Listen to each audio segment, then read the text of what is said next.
ছোট্ট শিশুকে কোলে নিয়ে নিজের ডিউটি করছেন এক আরপিএফ কনস্টেবল। হাতে লাঠি, পরনে খাকি পোশাক, আর কোলের মধ্যে ছোট্ট 1 বছরের সন্তান।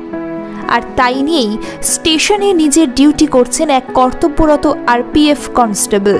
কথায় আছে, মায়ের 1 ফোঁটা দুধের ঋণ শোধ হবে না কোনো দিন। দিল্লি রেলওয়ে স্টেশনে যখন মহাকুম্ভে যাওয়ার জন্য বিপদ ঘটল, ঠিক তেমন সময়ে রেলওয়ে স্টেশনে দেখা গেল এই আরপিএফ মহিলা কনস্টেবলকে। এই কর্তব্যরত মহিলা কনস্টেবল তিনি একদিকে পালন করে চলেছেন মায়ের কর্তব্য, আর অন্যদিকে নিজের ডিউটি পালন করে চলেছেন এই মা। আর এই ভিডিও এখন সোশ্যাল মিডিয়ায় ভাইরাল। আসলে মায়েরা সব সহ্য করতে পারে। গত রবিবার MDLS-এ আরপিএফ কনস্টেবল রিনাকে তার 1 বছরের শিশুকে কোলে নিয়ে স্টেশনে ডিউটি করতে দেখে বেশ কয়েকজন যাত্রী তাকে স্যালিউট জানিয়েছেন।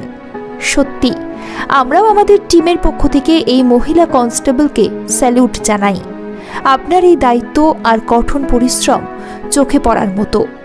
আমরা আমাদের আশেপাশে কত মায়েদের দেখি সকাল থেকে রাত্রি পর্যন্ত তাদের সন্তানদের সামলাতে সামলাতে ক্লান্ত হয়ে পড়ছেন, আর সেখানে দাঁড়িয়ে একদিকে তার সন্তান ও অন্যদিকে ডিউটি, দুটোই করছে এই মহিলা কনস্টেবল।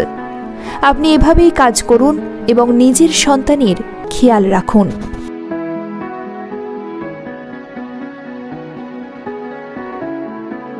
এই ধরনের গল্প আপনাদের সামনে তুলে ধরা আমাদের কর্তব্য।